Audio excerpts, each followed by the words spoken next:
fellow traveler into the shadows, to midnight tales, your sanctuary for stories that crawl beneath your skin and whisper in the darkest corners of your mind.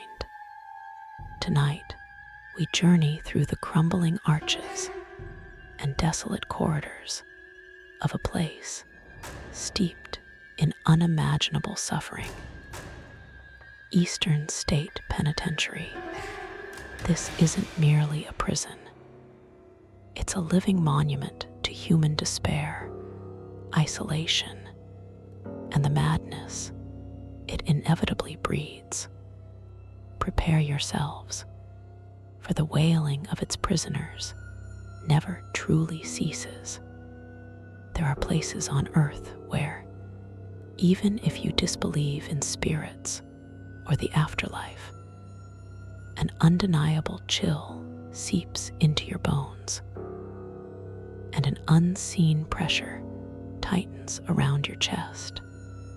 Eastern State Penitentiary, located in Philadelphia, Pennsylvania, is precisely one such place.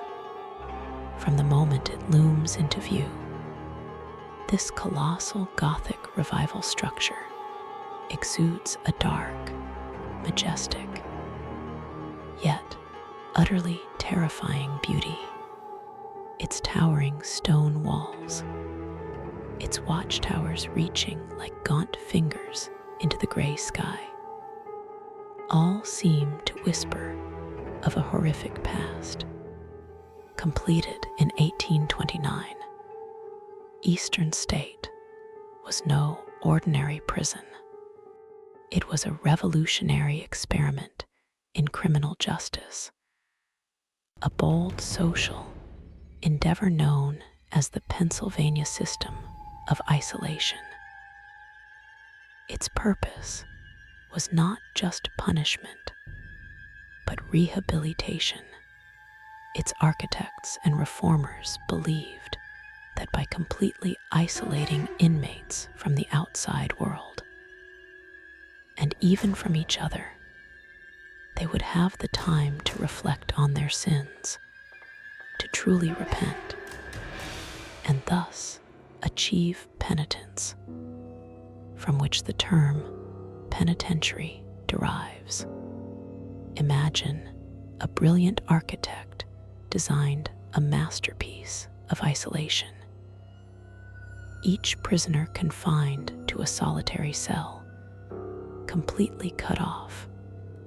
They ate, slept, worked, and even exercised in a tiny private yard attached to their cell.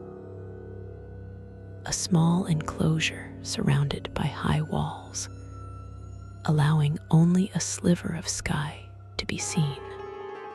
When moved within the prison, their heads were covered with a black hood to ensure no one saw another's face. No one spoke to another. Even the guards were instructed to maintain silence, never using a prisoner's name, only their assigned number. The goal of this system was to create an environment of absolute silence, where the only voice a prisoner could hear was that of their own conscience. However, this noble ideal quickly spiraled into a nightmare. The complete isolation, the deprivation of all social interaction, the absence of natural light and fresh air did not lead to repentance. It led to madness. Hundreds, thousands of prisoners lost their minds within those cold, unforgiving cells. The whispered voice of conscience swiftly transformed into the desperate screams of the insane. Loneliness gnawed at their souls until nothing remained but a fractured spirit. The thick, nearly 3-foot wide walls of Eastern State have absorbed countless fears, innumerable tears, and endless curses, we believe that these very walls, these chilling corridors, have become repositories for negative energy, for painful echoes that can never be erased. And that is why, even after the prison finally closed its doors in 1971, the wailing has never truly stopped. When you step into Eastern State Penitentiary today, you won't hear the bustling chatter of ordinary tourists. Instead, a heavy silence envelops everything, an unnatural quiet, as if the very air has been compressed. But if you are brave enough to linger as night descends, as long shadows begin to swallow the corridors, you will start to hear the sounds. First, it might be just a soft rustle, a vague echo from somewhere deep within a derelict cell block. Then a drawn-out sigh, like the last breath of someone departing this world. And then the whispers. They come from all directions, indistinct, unformed, like hundreds of voices struggling to escape choked throats, unable to fully articulate words. These are the whispers of prisoners, forbidden to speak throughout their entire incarceration. One of the most active cell blocks for paranormal activity is cell block 12, famously known as Death Row. Here, the air is thick with a suffocating heaviness. Visitors frequently report feelings of being pushed, pulled, or a cold, phantom touch on their shoulder. But most terrifying of all are the laughs. A cackling, deranged, nonsensical laugh, echoing from the depths of the dark cells. This is not the laugh of joy, but the laugh of someone who has completely lost their mind. A laugh filled with utter despair and profound agony. The story of patient 734 serves as a chilling example. He was one of Eastern State's earliest inmates, convicted of a minor offense, and introduced to the isolation system with the hope of rehabilitation. Initially, he remained resilient, trying to hold onto his sanity. But with each passing week, each month, the absolute silence transformed into an incessant ringing in his head. The walls began to close in, the ceiling pressed down, and shadows began to dance in the corners of his cell. Gradually, patient 734 started talking to himself, then screaming at the inanimate walls. He was eventually found huddled in his cell, still muttering incoherent words, his eyes vacant, staring through space, completely mad. His insane laughter, it is said, still reverberates through cell block 12 to this day. A gruesome reminder of the cost of absolute isolation. If this was not enough to shatter a soul, the brutal punishments prisoners endured pushed them to the absolute limits of physical and psychological endurance.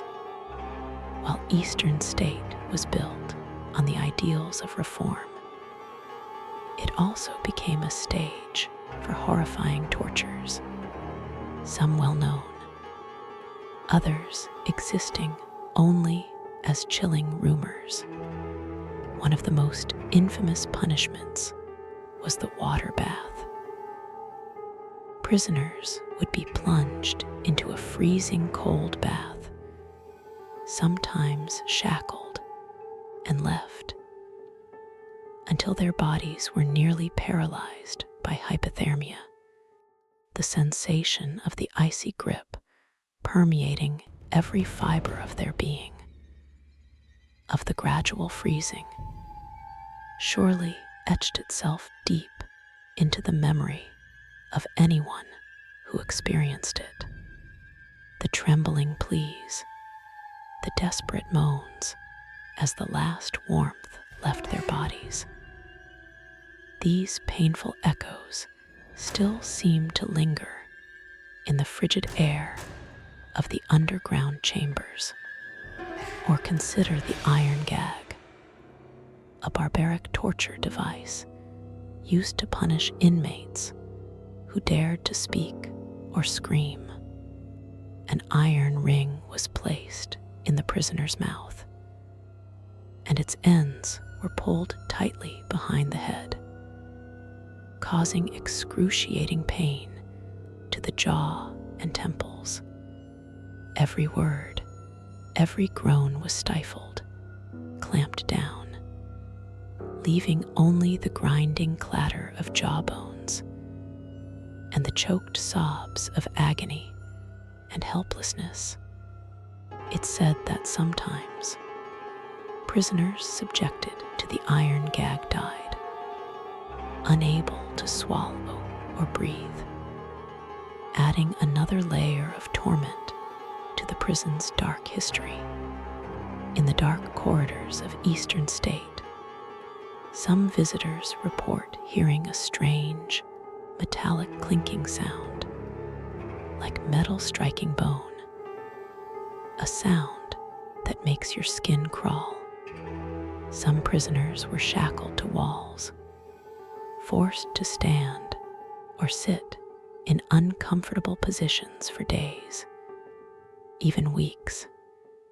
Others were confined to the hole, a subterranean cell completely devoid of light, where not a single ray could penetrate, and no sound was heard save the echo of one's own breath. Humanity's most primal fears were all exploited and pushed to their extreme limits here. We are left to wonder, could the prisoners who died in agony and bitter resentment ever find peace? Or do their tormented souls remain shackled to these walls, forever replaying the final moments of their lives, forever wailing about the injustice and brutality they endured? The scratch marks on cell walls, the petrified dried bloodstains, all bear witness to the silent, yet profoundly heavy wails. Even America's most notorious criminals walked the grounds of Eastern State, including the infamous Chicago mob boss, Al Capone. However, unlike ordinary prisoners, Capone enjoyed a luxurious privilege. His cell was not a cold, bare dungeon, but a comparatively comfortable room, complete with a rug, fancy lamps, a wardrobe, and even a radio. It's said that from this radio, Capone often played soothing opera music to calm his troubled soul. But even in relative comfort, did Al Capone find peace? It's whispered that even he could not escape the haunting nature of Eastern State. Capone began telling guards and his lawyers that he was being tormented by a ghost. He claimed the ghost was that of James Clark, one of the victims of the St. Valentine's Day Massacre, which Capone was believed to have ordered. Clark's ghost would appear in Capone's cell, incessantly talking to him, constantly reminding him of his sins. Capone would frequently yell, begging the phantom to leave him alone. Was this true, or merely a manifestation of a tormented conscience, a reckoning that even a brutal mob boss couldn't evade within the heavy atmosphere of Eastern State? The prison seemed to awaken the deepest fears and specters of the mind. The pain, the loss, and the wailing of thousands of captive souls seemed to have permeated every brick, every iron bar of this place, making it impossible for even the most hardened individuals to escape its grasp. Now, when you visit Al Capone's cell, people still report a strange coldness and an inexplicable pressure. Sometimes, visitors swear they hear very faint jazz or opera music, as if Capone's radio is still playing, broadcasting ghostly melodies to an invisible audience. Is this the echo of remorse, or merely another part of the chilling symphony of trapped souls? After its closure in 1971, Eastern State Penitentiary lay abandoned for decades, slowly reclaimed by nature. Vines crawled up its stone walls. Trees grew through concrete floors, creating a surreal, desolate, yet profoundly eerie landscape. It was during this period of neglect that stories of paranormal activity began to emerge more frequently. When the prison eventually reopened for public tour in the 1990s, not only tourists, but also staff, volunteers, and professional paranormal investigators began to record strange phenomena. Screams and cries are among the most common reports from the empty cell blocks. Dark shadows are seen darting across corridors, blurry figures appearing fleetingly at the end of cell doorways, only to vanish when you blink. Some have reported seeing pale faces with empty eyes staring out from behind the rusted bars. Unexplained cold spots where the temperature significantly drops without any physical cause are a frequent occurrence. Often, these cold spots are accompanied by an unexplainable chill, as if an icy current has just swept through you. Paranormal investigation teams have captured countless EVPs at Eastern State, including whispered voices and faint moans. One of the most chilling EVPs ever recorded was a deep, raspy male voice saying, "I swear," followed by a gasp of terror and a shriek. Cell Block 4, the area that served as the infirmary, is another hotspot for supernatural activity. Here, the air is heavy with the stale smell of old antiseptics and the lingering fear of death. Sensitive visitors often report feelings of nausea, dizziness, and strange pains in various parts of their bodies, as if they are experiencing the suffering of the prisoners. died there. The sounds of gasping breaths, the groans of patients, and even the clinking of medical instruments sometimes still echo in the deserted rooms. One volunteer recounted their experience. I was leading a group of tourists through cell block 12. As we reached the very end of the corridor, my walkie-talkie suddenly lost signal.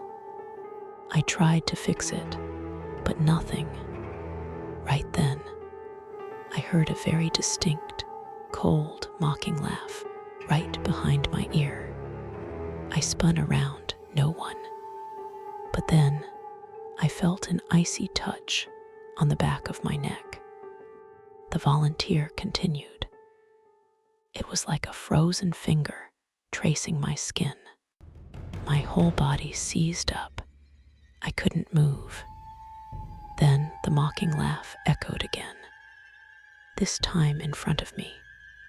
From inside an empty cell, everyone in the group started feeling cold, and some even began to cry. We had to leave that area immediately. These stories are not rare. They are part of Eastern State Penitentiary's legacy. A stark reminder that these stone walls didn't just confine bodies. They also trapped souls that couldn't move on, forever wailing about their cruel fate. On a cold, late autumn night, a team of paranormal researchers, led by the renowned parapsychologist Dr. Evelyn Reed, received special permission to conduct a comprehensive investigation at Eastern State Penitentiary. They had installed recording devices, infrared cameras, EMF meters, and thermal sensors everywhere, paying particular attention to cell block 12 and the death row area. As night fell, an oppressive darkness swallowed all light, transforming the long corridors into endless tunnels. Only the faint beams from their flashlights pierced the gloom. Initially, everything remained quiet, save for the wind whistling through broken windows. The team was deep within cell block 12, in the narrow, frigid cells where condemned prisoners had spent their final, desperate hours. Suddenly, a team member's EMF meter spiked dramatically. "Massive EMF spike over here," he reported, his voice tinged with surprise. "Cell number 34, Doctor." Reed quickly moved towards cell 34. The rusted iron door had been removed, leaving only an empty frame leading into a pitch-black room. As they stepped inside, an icy blast of air pierced their bones. The atmosphere grew thick, feeling as though someone was breathing right beside them. "Is anyone here, Doctor?" Reed called out, her voice echoing in the empty cell. "We come with respect. If there is a spirit who wishes to communicate, please give us a sign." Immediately, a faint moan emanated from the corner of the room, followed by an aggressive scratching against the stone wall. The entire team recoiled in shock, their flashlights focused on the corner, but there was nothing. Yet the scratching continued, seemingly coming from within the wall. A desperate sound of someone trying to break free from their confinement. "What is happening?" A team member stammered. "Don't be afraid, doctor," Reed said, though her voice trembled. "It's a very powerful energy. Someone suffered greatly here." As they spoke, the infrared camera began to flicker, and on the laptop screen, a blurry, tall shadow figure gradually solidified. It was the shape of a man, but without a clear face, just a dark, indistinct mass. It stood silently in the corner, staring at them. Then the most terrifying thing happened. From that blurry shadow, a piercing, ear-splitting scream erupted. It wasn't a scream of anger, but a scream of ultimate agony, of infinite despair. The scream of someone tortured to death, tormented until nothing was left but a shattered soul. The scream echoed through the entire cell block, reverberating off the stone walls, seemingly drowning out all other sounds, all other thoughts. The research team clapped their hands over their ears, cowering in fear, their eyes fixed on the screaming figure in the corner. At the same instant, all their electronic devices began to malfunction, emitting static screeches as the room seemed to spin. The air became so heavy, it was difficult to breathe. It felt as if hundreds of invisible hands were grasping at them, dragging them into an abyss of madness. "We have to go, doctor," Reed yelled, her voice lost in the cacophony of the scream. "The energy is too strong. Retreat." They scrambled out of cell 34, running down the dark corridor, the scream clinging to them, echoing in their minds. As they finally escaped cell block 12, they turned back one last time. A weak flashlight beam shone into a cell doorway, and for a split second, they swore they saw a gaunt, pale hand desperately clawing at the rusted bars, as if trying to break free from its eternal confinement. Was that the final wail, or merely a haunting farewell? Eastern State Penitentiary is more than just a historical landmark, a museum. It is a colossal tomb, the resting place of thousands of souls tortured, isolated, and reduced to empty shells during their lifetimes. Its stone walls have borne witness to ultimate fears, desperate prayers, and shrieks of madness. The wailing of the prisoners at Eastern State is not just a collection of mere ghostly sounds.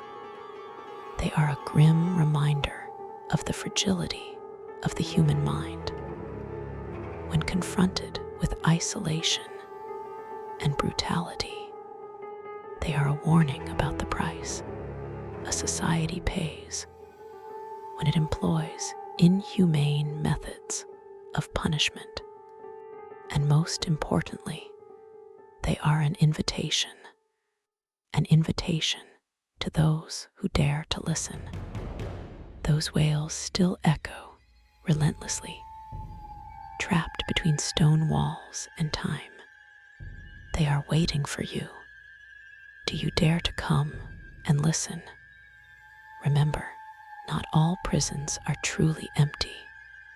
Some, like Eastern State, are still occupied, not by the living, but by the dead.